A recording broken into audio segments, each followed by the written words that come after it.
Welcome back, Brooklyn Nets fans. We're going to react to the Nets Heat game from tonight. And it was another frustrating, disappointing, embarrassing type of loss. I mean, it was a 113-107, I believe, final score. Yes, it was. And, there's some good news coming into today. Kevin Durant comes back, first time in a month and a half. That's great. Followed up by Jimmy Butler's out, PJ Tucker's out, Kyle Lowry's out, Oladipo's still out. Then you find out Joe Harris is out for the rest of the year. We'll talk about that later. That was disappointing. But still, Kevin Durant's back. The Nets were favorites at home. And it's like, there's 19 games left. Let's figure it out. Let's get 14 wins or something, 13, whatever, the final 19 games. Let's finish strong. And this is a game where they were up 12 points, 14 points sometime in the second quarter. Things were going well. And then the second half happened, and the Nets scored a combined 40 points in the second half, 17 in the third, 23 in the fourth, and had one of their most embarrassing losses of the year. And it's gotten so bad that I really do miss Steve Nash. And Steve Nash is not a perfect coach, but Jacques Vaughn is so bad. And he had his moments in the bubble, I get that. But Jacques Vaughn was coaching at like an elementary level tonight. I mean, just unbelievable that an NBA team could not break a zone defense for almost an entire half. Embarrassing. So anyway, we're going to talk about the loss, the rest of the season, expectations, because they're getting lower and lower. Hope you guys enjoy the video. Leave a like, please, and let's get into it. So the Nets are now 32-32. They're a 500 basketball team, which is just still... It's just crazy to imagine because they were literally like 29-17 at one point. So to get to 32-32, a lot has gone wrong here in the past month and a half, of course, since Kevin Durant's been out. And now he's back and we're still losing. So they are 3.5 back of Toronto, who's the 7th seed, which is still the play-in tournament. Got to get out the 7th seed for that to avoid that. And they are one game ahead of the Hornets now, who are in the 9 seed currently. So not a good spot to be in. I mean, there's time. There's 18 games left, and I just don't see a possibility of getting to the 6th seed. I just don't really think it's going to happen. I think Boston's playing very well. I mean, Cleveland, they might taper off at some point, but their record's just a lot better than us right now. So I'm just not expecting to get out of the play-in tournament. I'm expecting a play-in game or two, depending on if they win or not. But I'm expecting a play-in game in Brooklyn, hopefully. I'm hoping for the 7 or 8 seed. That's what I'm hoping for.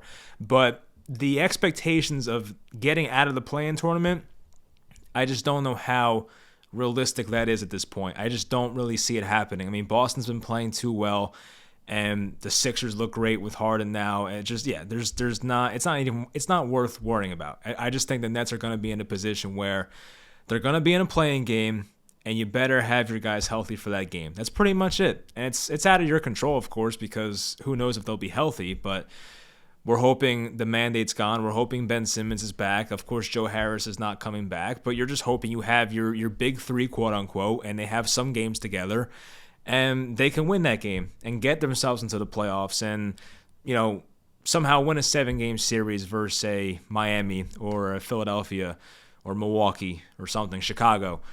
And I do think the Nets, when they're healthy, can do it. I do think they can do it. I think this team is still talented. Have my expectations dropped from the beginning of the year? Yes, they have. Of course, I think every Nets fan's expectations have probably dropped at this point. But I do know, or I do believe, that when this team's healthy, when they're right, they can beat anybody. And especially in the Eastern Conference. I mean, I don't know about Phoenix and all that, but still. The Eastern Conference, I do believe a healthy Nets team could compete with anybody in a 7-game series. I'm not saying they'll beat any of them, but they can at least compete. And as long as you have a healthy Kevin Durant, a healthy Kyrie Irving, hopefully Ben Simmons looks okay, I think there's a chance. I really do. And you have enough shooters on this team to make it work with Patty Mills and Seth Curry. I mean, look, it's still a good team on paper. My concern as a Nets fan has always been good things don't happen to this organization. Why should I expect this team to be healthy at any point this year? It's probably not going to happen. I'm sure Ben Simmons will have another setback. I'm sure the mandates won't get lifted. Kevin Durant might get re-injured. I have no idea. I just have every pessimistic thought when it comes to this basketball team, because every time you think something's coming and it's going to be good on the horizon, it's always the opposite every single time. So, yeah, I mean, I have my concerns the rest of the year. I think the play-in tournament's going to happen. I hope they play in Brooklyn because if they have to play at Toronto, Kyrie Irving cannot play at Toronto. I mean, he can't play in Brooklyn right now either, but we're hoping that's going to change. But right now, Kyrie Irving cannot play in Toronto because of their rules. So I'm hoping the Nets get the 7th seed. That's what I want right now. So it'd be great to get the 5 or the 6, get out of the play-in tournament, get some extra rest, but I just don't think it's feasible right now. I really just don't think it's going to happen. Anyway, let's talk about tonight's game. Started out very well, I must say. 35-23 lead at the end of the first. I think Durant was like 4 for 5 at that point, looking pretty good, looking healthy. So we're like, all right, things are good. Patty Mills came in, made some shots. Patty Mills was actually 4 of 5 from 3 in this game. He has not played well the last 5 or 6 games, so it was great to see that. And, yeah, I mean, at halftime, I think someone made a shot for the Heat right before halftime. That was kind of like a killer. But still, you had a 7-point lead at halftime. I think it was 67-60. And the Nets come out in the third quarter and couldn't make a damn shot. And you're like, what's going on here? And Miami had full court pressure at times. They were playing zone at times, and the Nets just did not know how to break it. I mean, like, the only time they really had success, and we saw this in the second quarter, was when they put Kevin Durant at the foul line. That's like the best way to break a zone defense. You get the ball in the middle, you're able to, suck in the defense and pass out to the corners to your shooters. And they were doing that at some points. A lot of the times it was Kevin Durant pull-up jumpers. He had an N1 at that point, doing the same thing. So, yeah, there was some success with that, but when Kevin Durant was on the bench and the Heat were in zone defense, it was like they just had no idea what they were doing. It was Goran Dragic just dribbling around in circles, Patty Mills dribbling around in circles, Cam Thomas putting up contested shots, Lamarcus Aldridge's shots kept rimming out. It was just like the most frustrating offensive quarter that I've watched this team play in a long time. It was a 17-point quarter. I mean, it's just not good enough. Followed up by 23 in the fourth quarter. And in the fourth quarter, Kevin Durant did not come back into the game until, I think KD played the entire third quarter. So, I just don't know. Jock Vaughn had a lot of issues tonight, but Kevin Durant's minutes were one of them. I mean, I'm sure he had a minutes restriction. He did play 35 minutes tonight. I'm sure they didn't want to push him anymore. But I figured in the fourth quarter that KD was going to come back with 8 minutes to go. He didn't come back till about 6 minutes to go. And once KD did come back in, they started playing better. The Nets were down 10 at that point. They cut it to a 2-point game. Seth Curry had a chance to hit a 3 and take the lead. KD had a chance to hit a 3, take the lead. That rimmed out as well. So it was just one of those games where it's they were so close to taking the lead at the end, and it was just in the most heartbreaking fashion, it didn't happen. But they were starting to make a run. I mean, they were down 8 points or so. Patty Mills had that great save under the Nets basket. They went in transition. I think Kevin Durant hit the straightaway three-pointer, got them down 5 points, and you were thinking, okay, we're making a comeback here. When the score was 109-107 Miami, the final 2 minutes of the fourth quarter, the Nets had a couple chances. The Seth Curry missed 3, the Kevin Durant missed 3, and then, of course, comes the Bam Adebayo shot where I think you could have called a push-off. I mean, there was a play where he had inside leverage on Bruce Brown, kind of pushed off on the pass inside. It wasn't called. And then Adebayo, the help defense comes over. I think it was Aldridge rotated to him. And Adebayo just throws a missile off the backboard and it goes in. And I'm like, seriously? It looked like it was a shot that was not supposed to go in, but it did. And the Heat took a 111-107 lead after that, and the Nets did not score after it. So they came out of a timeout down 4. Kevin Durant put up a very contested 7-foot jump shot with 3 guys in his face, and he missed it. He got the rebound, and that's pretty much all she wrote. And just once again, they had 2 chances to make, they had pretty good looks. The Seth Curry look was kind of open. I think the KD shot was kind of forced, but I was fine with it because it literally was in and out. It should have went in. So, it's one of those losses where it just rips your heart out because they were down 109-100, I believe the score was. Bruce Brown made a couple threes. Yeah, it was 109-100. Bruce Brown made a 3 to make it 103-109. And I'm thinking, all right, they might make a comeback here. And then Kevin Durant makes, a 13-foot jump shot, makes it 105-109, and then makes a couple other free throws, and they were getting back in the game. And it just felt like, maybe they can just somehow pull this out and just turn the season around. This is the win the Nets need, KD's return, and it just didn't happen. And, I give the Heat a lot of credit. I don't want to sound like, the Nets beat themselves. I give the Heat a lot of credit. They have the Heat are a team that just brings guys off the street, and it just somehow works out for them. Between Strus and Martin and who's the other guy? I mean, Tyler Hero, of course, we know him. But still, like, they just have these dudes they bring in out of nowhere, it feels like, and they just make every shot. It's obviously frustrating when you're facing them without some of their best players, Kyle Lowry, Jimmy Butler, Oladipo and all that, and you still find a way to lose, but like you're out here getting beat by these guys that are like not really household names. As I always say, when it comes to the 29 other teams, I'm kind of a casual when it comes to the NBA. So seeing some of these names in the starting lineup for the Heat, I'm like, we should win this game. Like, I don't like to take them lightly because they're just a very well-run organization and they always make things work and they play good defense, but like, I was looking at like the talent discrepancy, and you're like, the Nets should win this game with Kevin Durant back. Like, they should. And once again, they were favored by 3 points, I think, a tip-off. And I don't know. It just felt like a game, not that they had to win, but like they really should have. It really could have been one of those wins that could have changed the season. This game was on, today's Thursday. They don't play again until Sunday, which is a 1 o'clock game in Boston. Crazy things happen at 1 o'clock games. I don't know what's going to happen there, but at least we get to see Kevin Durant, Kyrie Irving play together. But just tonight would have been such a good one because you would have been 33-31. Now you're back to 500 at 32-32.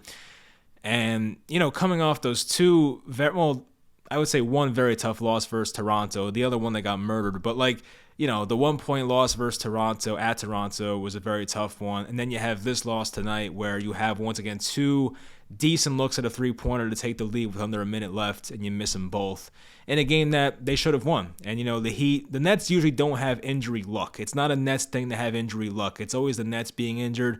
And, yeah, I know Ben Simmons and Kyrie Irving were out. I get it. But still, to have the Heat missing some of their best players is not something the Nets have very often. In most cases for the Nets, a guy can be out for two or 3 weeks and he comes back versus the Nets all the time. That's usually how it works out. That happened with like De'Aaron Fox, Donovan Mitchell. It's happened a few times this year where like a guy comes back from injury. Anthony Davis in the Laker game came back versus us. Always seems to be the case. But this time the Nets finally have injury luck on their side, minus Kyrie once again and Simmons. But they still lose the game. And it's like this team cannot catch a break. It's just so frustrating to be a Nets fan right now. I don't want to completely give up. I know there's fans that want to like throw in the towel and just look to next year, but when you have a healthy Kevin Durant, it's tough to just give up, and we don't know what this team looks like yet. Kyrie Irving, Ben Simmons, and Kevin Durant have 0 games together. I don't know how it looks. We don't know how it looks. No one's going to know how it looks, right? People are speculating, myself included, Ben Simmons will fit in very nicely with this team, and Kyrie Irving looks great on these road games. The recent Milwaukee game he played in, he was phenomenal, nearly 40-point game.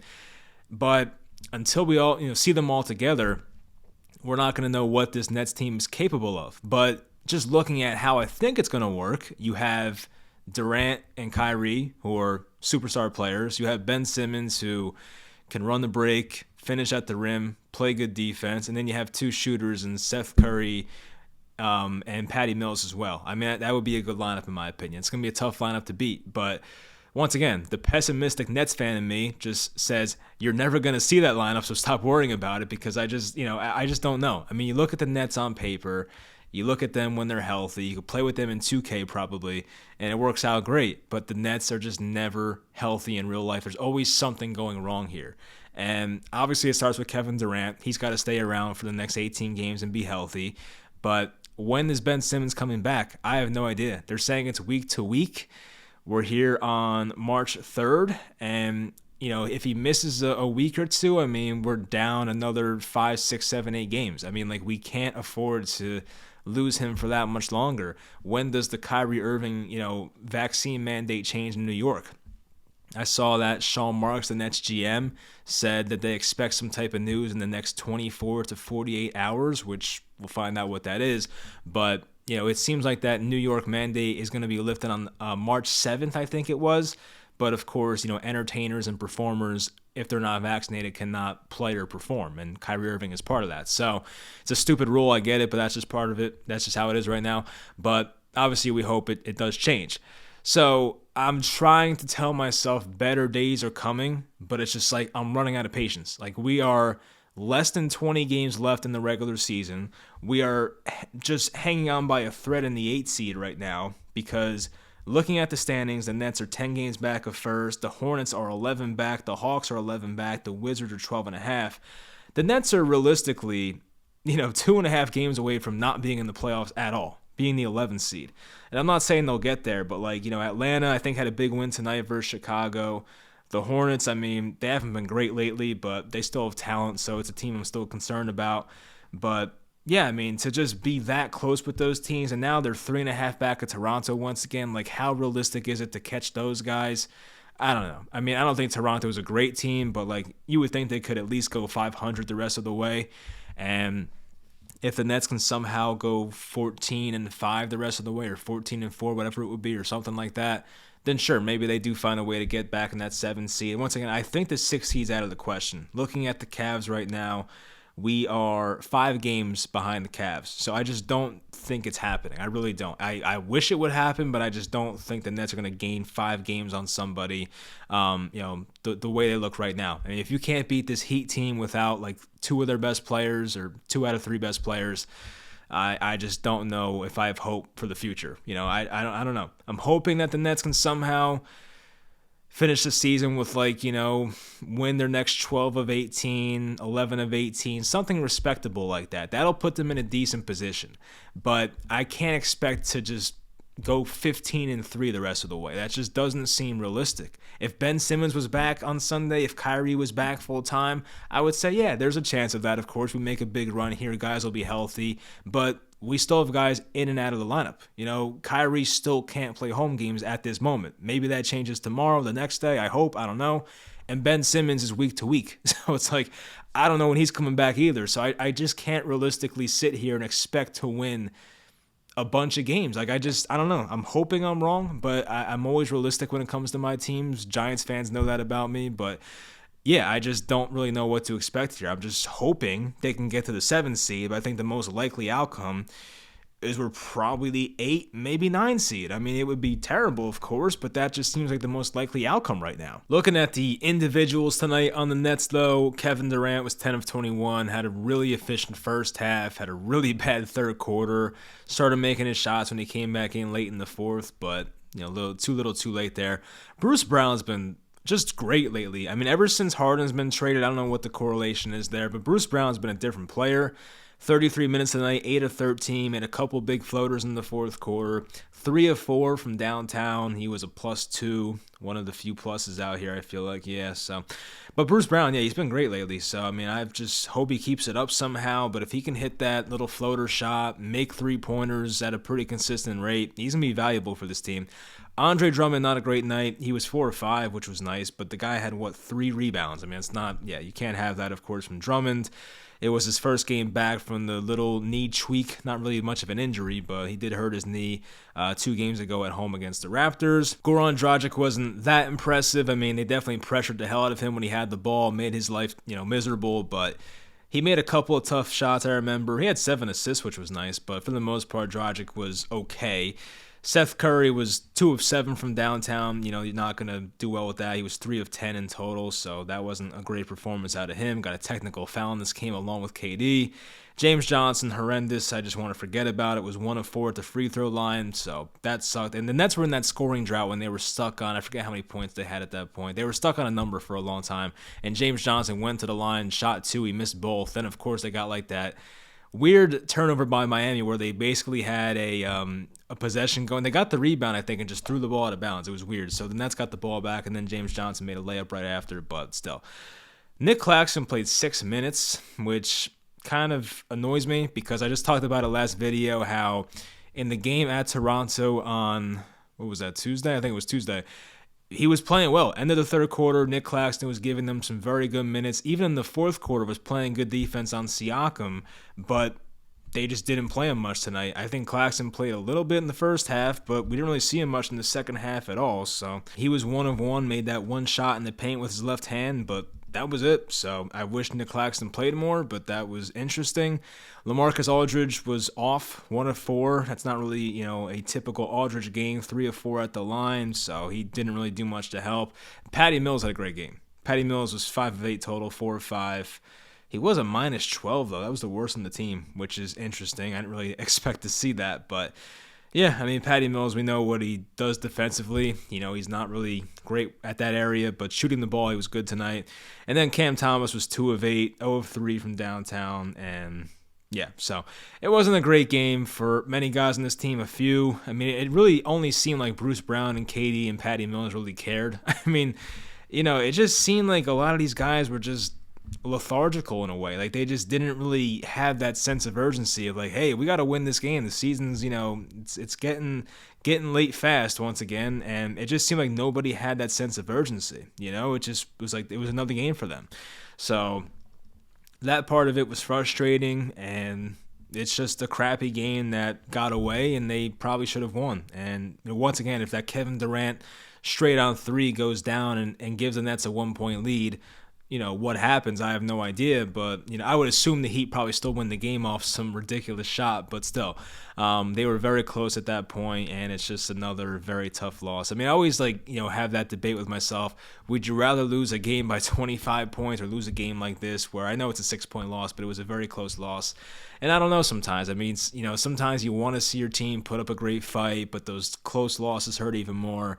But then sometimes when your team loses by 25 plus, you're disgusted, but you also know at halftime the game's over anyway, so it's easier to take. I have no idea. But anyway, Blake Griffin, coach's decision did not play. Kessler Edwards did not play. Of course, Day'Ron and David Duke Jr., no surprise there. But yeah, so I'm kind of over the Jock Vaughn thing. I mean, I hope Steve Nash is back next game. I cannot believe I'm sitting here begging for Steve Nash to come back at this point, but it's been getting bad out here. So yeah, I mean, we're just not in a great spot record-wise, and they got to win some games. I actually want to go over the schedule the rest of the way and kind of give out a prediction. All right, so my rest of season record prediction for the Nets. So they're at Boston on Sunday. I will give the Nets a loss there. I'm trying to be fair here. So I have a loss. Boston's been very hot lately. Just beat Memphis tonight. So they've been on a roll, but once again, Sunday 1 o'clock, anything can happen. Crazy stuff happens in those games, and we don't have James Harden partying the night before anymore, so that's good. At Charlotte, next game, give them a win, 33-33. At Philadelphia is the big one. I will give the Nets the victory there. I don't know how I feel about it, but I feel like the Nets could win that game. I'll give them the win, 34-33. They won the first matchup at Philly, so I'm hoping they could take this one as well. Home versus the Knicks, W 35-33. At Orlando, W 36-33. Versus Dallas, which is a back-to-back right after the Orlando game. I'll give them the loss there. That would be 36-34. Now, they're home versus Portland. I think at this point, Ben Simmons may either be back or very close to coming back from his back injury. A lot of backs there, but I will give the Nets the win versus Portland. I will be at that game actually, so I hope they win, but I have them at 37-34 after that. I have a loss at home versus Utah, 37-35. At Memphis, L, 37-36. But here comes the run. At Miami, W, 38-36. Versus Charlotte, W, 39-36. Versus Detroit, W, 40-36. Versus Milwaukee, W, 41-36. At Atlanta, give them a loss, 41-37. Versus Houston, you better win that game, 42-37. At the Knicks, W, 43-37. Versus Cleveland, I'll give them the win, 44-37. And last game versus Indiana, W, 45-37 is my final prediction. That would have the Nets going 13-5 the rest of the way, which looking at that does not seem right. Maybe that's an optimistic prediction, but I do think it's possible. And they would finish at 45-37 that way. I would think at that point they can probably get the 7 seed. I still think 6 seeds out of the question right now, but if they can go 13-5, I will sign up for it right now. So anyway, leave in the comments actually if you made it this far. What is your record prediction the rest of the way? There are 18 games left in this season, so give me your record prediction for the Nets the rest of the year. I'll close it out there. Just a very frustrating. This is the most frustrated I've been after a Nets loss in about a month and a half, 2 months. I mean, since Kevin Durant's been back, because my expectations were very low after that. But yeah, so it was a frustrating loss, but I just hope they can bounce back on Sunday versus Boston and find a way to get that win with Kyrie Irving back. So we'll find out. Hopefully you guys enjoyed the video though, and I'll talk to you guys next time.